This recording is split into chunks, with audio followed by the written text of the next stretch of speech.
Je salue particulièrement, avant de dire quoi que ce soit, je salue particulièrement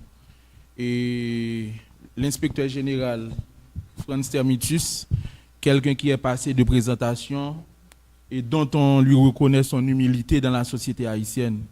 C'est l'un des hauts gradés de la police nationale d'Haïti qui fait l'unanimité dans la société haïtienne. J'ai eu la chance de côtoyer M. Termitus à plusieurs occasions. J'aime différent que Jean Lier, très humble, très ouvert et qui se met toujours à la disposition de la société. Et notre confrère, le directeur général du ministère de la Défense, Dr Sistanis, qui est là, mon frère, je te salue. Les confrères avocats qui sont sur la table, Maître Arnel Rémy, je ne parle pas de Maître Gédéon Jean, le directeur exécutif du Code. Et c'est un moment exceptionnel aussi pour féliciter le Code, de concert avec le Haut Commissariat des droits de l'homme pour l'organisation de cette activité. Et les militants, les représentants, les avocats, la presse, le Michel, etc., tout le monde ici présent, je pense que c'est une occasion exceptionnelle pour nous d'intervenir autour d'un tel sujet. Et c'est un sujet qui fâche. Lorsqu'on décide de parler sur un sujet pareil, on accepte de se faire des ennemis dans la société haïtienne. Parce que l'un de nos problèmes aujourd'hui, c'est que nous ne sommes pas tolérants. Et nous n'acceptons pas de faire venir les techniciens dans des domaines précis. Lorsqu'une société fait face à des problèmes précis, il faut faire venir des techniciens. Nous ne sommes pas habilités à parler autour de tous les sujets. Aujourd'hui, si nous avons un problème qui est lié à une épidémie dans le pays, nous n'allons pas appeler les criminologues, nous n'allons pas appeler les pénalistes, nous n'allons pas appeler les avocats. Nous avons un déficit énorme en Haïti. C'est le moment plus que jamais pour que l'État haïtien investisse dans d'autres domaines de la vie nationale. Et je ne vais pas vraiment faire une conférence moi-même. D'ailleurs, j'adore le décor que nous avons ici. Nous allons échanger. Nous sommes des professionnels, nous sommes des techniciens. Ce que nous allons dire ici ne sera pas la vérité. Ce ne sera pas la vérité, ce sera peut-être ma vérité, une vérité sur laquelle nous allons discourir, nous allons intervenir, nous allons produire des analyses. Et pour commencer mon intervention, je voudrais poser une question. Quel est le rôle de l'État au sein d'une société? Maintenant, la réponse que nous allons trouver par rapport à cette question nous conduira tout bonnement, rapidement, dans la problématique du bois calé que nous confrontons actuellement dans la société haïtienne. L'État, si nous interpellons Hobbes, si nous interpellons Rousseau, etc., mais je voudrais surtout rester dans le Léviathan. La première mission d'un État ou bien de l'État, c'est de garantir la sécurité et l'ordre public. C'est le minimum qu'un État doit pouvoir donner à ces sujets.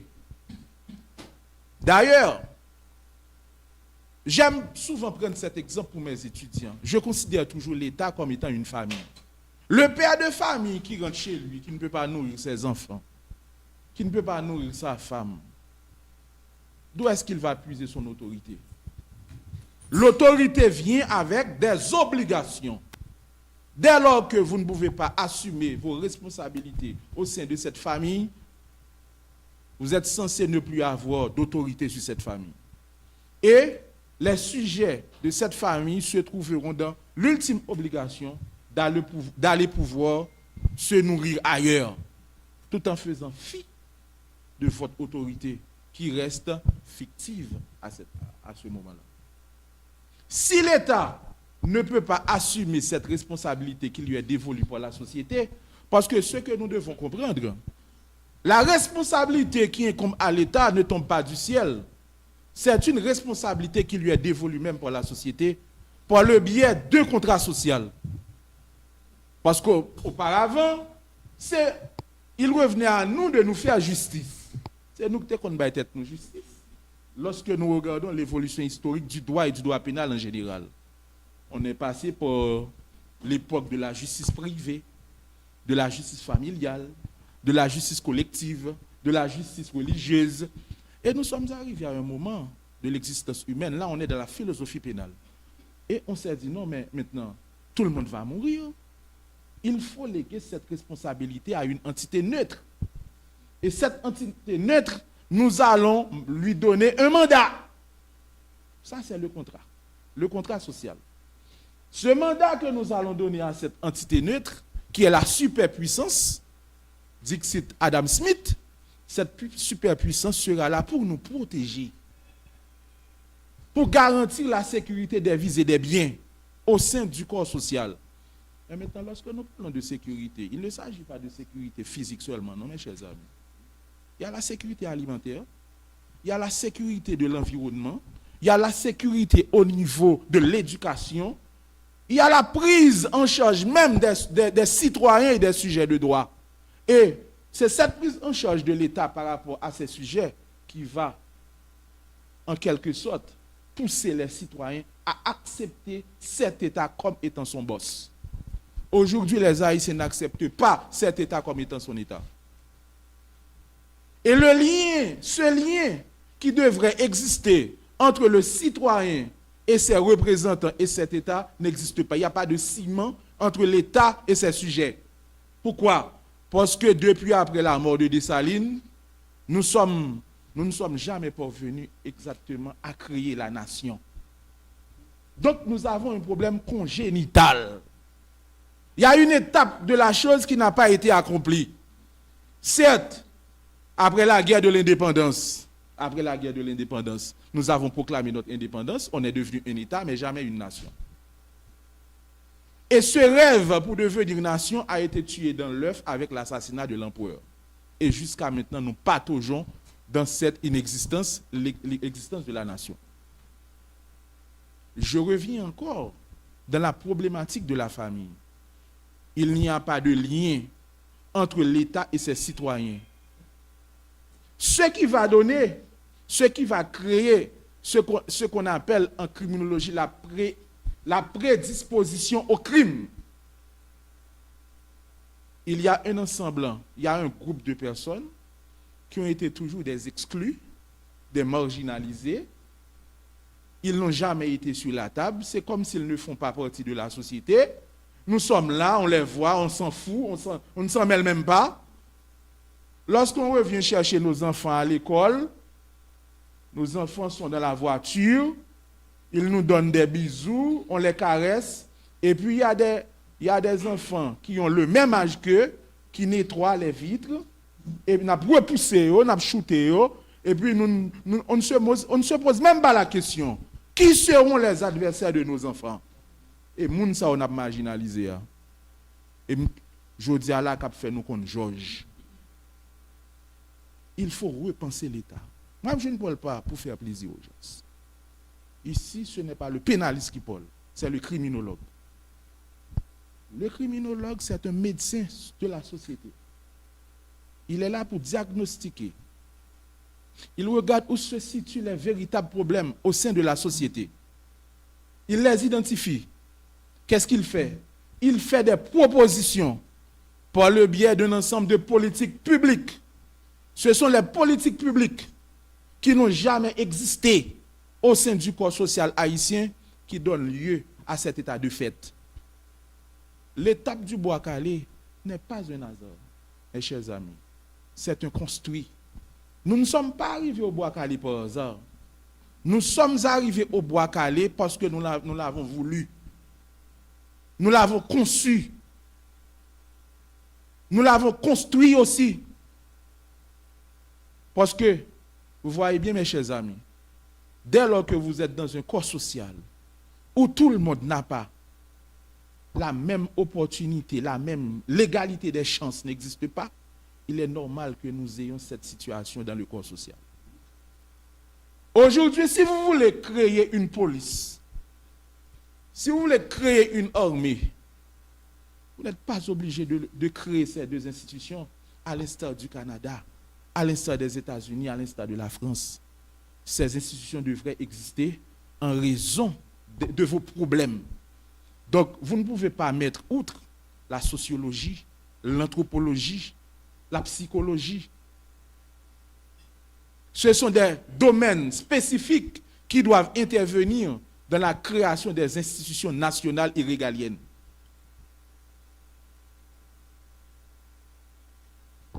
Historiquement parlant, l'inspecteur général vient de le dire tout à l'heure. Le crime a toujours existé en Haïti. D'ailleurs, l'espace haïtien est un espace criminogène. Lorsque les Espagnols sont arrivés pour la première fois sur cette terre, ils ont massacré les Indiens qui étaient là. Ils sont morts en grand nombre. Ils ont été décimés. Étant donné qu'ils ne pouvaient pas résister à l'enfer qui a été imposé à eux-mêmes, vers les années 1503, on commençait par faire venir ici les Africains pour remplacer les Indiens qui mouraient en grand nombre. Ils ont été décimés. C'est un espace criminogène. Vous ne pouvez pas penser sécurité en laissant de côté l'historicité du crime, même dans l'espace où vous êtes. L'espace géographique, là, on est beaucoup plus large. On est dans la géopolitique, qui nous fait parler en même temps de la géostratégie. Nous avons un inspecteur général sur la table. Si vous voulez penser réellement sécurité aujourd'hui, vous ne pouvez pas le faire de façon interne. Vous êtes dans un triangle qui s'appelle le triangle de la mort. Et en matière de géostratégie, on peut vous déstabiliser également en vous imposant certaines choses en fonction de votre faiblesse étatique. Exemple, aujourd'hui, des armes vous envahissent, des munitions vous envahissent, des délinquants vous envahissent. Est-ce que vous avez les moyens pour contrôler les frontières? Non. Vous êtes dans un processus de guerre totale. Vous êtes dans un processus de guerre totale que tout le monde n'est pas obligé de comprendre. Mais vous devez investir dans des personnes, dans des gens qui peuvent y intervenir. Les Africains sont arrivés, c'est l'enfer colonial. De 1503 à 1804, ils ont utilisé la violence pour retrouver, pour avoir leur liberté. Mais cette violence était-elle proportionnelle à celle qui a été imposée, bien qui fut imposée par la métropole? Nous ne savons pas. Est-ce que c'était de la légitime défense? Nous ne savons pas. Mais nous savons seulement que le général Dessalines, l'empereur, le premier d'entre nous, il avait utilisé sa politique de razzia. La politique de razzia, couper tête boule écaille, pour nous permettre aujourd'hui d'exister comme étant un État. Et ce phénomène qu'on appelle aujourd'hui le bois calé a évolué historiquement sous plusieurs labels, sous plusieurs appellations. Et si vous regardez, mes chers amis, si vous voulez comprendre l'insécurité dans ce pays, il faut penser à faire un survol historique. Nous avons été toujours des marginalisés. Lorsque vous êtes un marginalisé, un oppressé, vous êtes obligé d'être violent.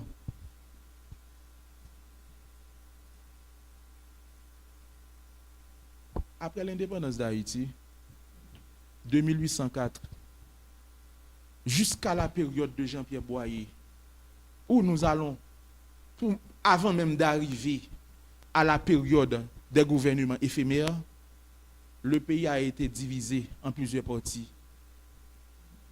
Les scissions, l'imposition de la violence. L'imposition de la violence. Qu'est-ce qui s'est passé après? L'instabilité politique s'est toujours régné en maître. Nous sommes arrivés à la période de 1986.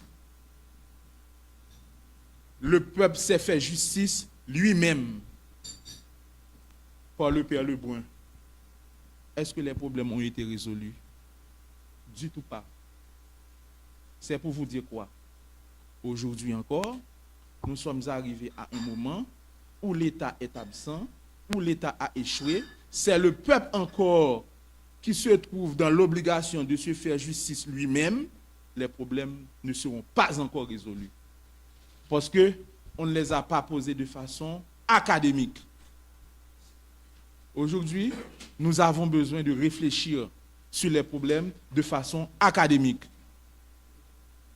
Est-ce que le bois calé peut être assimilé à un cas de légitime défense?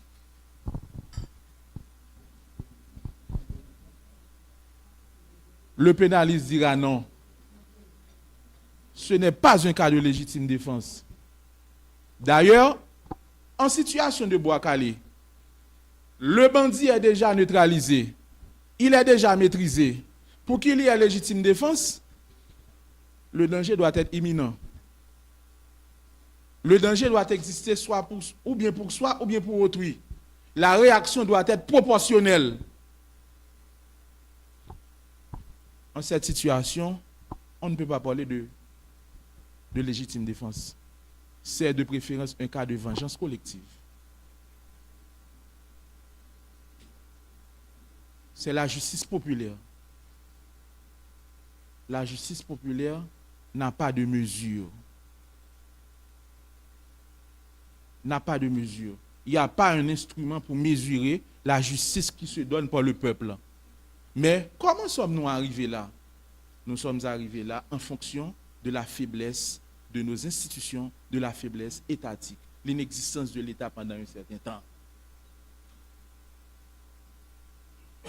Pour que nous n'ayons plus à faire face à ce genre de situation, on est en train de morceler là pour une question de temps.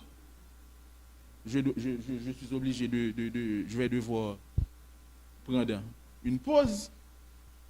Il faut penser tout d'abord à créer un État. Un État qui aura pour mission de prendre ses citoyens en charge. Car la première mission même d'un État, c'est garantir la sécurité et l'ordre social. Aujourd'hui, on ne peut même pas parler de la souveraineté nationale. Le palais national qui est au bas de la ville ne peut pas être occupé par les conseillers présidentiels. Toutes les institutions de l'État qui se trouvent au bas de la ville sont vides. Donc l'État ne peut pas garantir, ne peut pas en quelque sorte protéger la population sur la totalité de son territoire. C'est le sauve qui peut. De toute façon, et étant donné que nous allons pouvoir faire des échanges, et on n'a pas eu vraiment beaucoup de temps, donc on est là, on attend, on va procéder pour les échanges. Merci, M. Gédéon, merci tout le monde.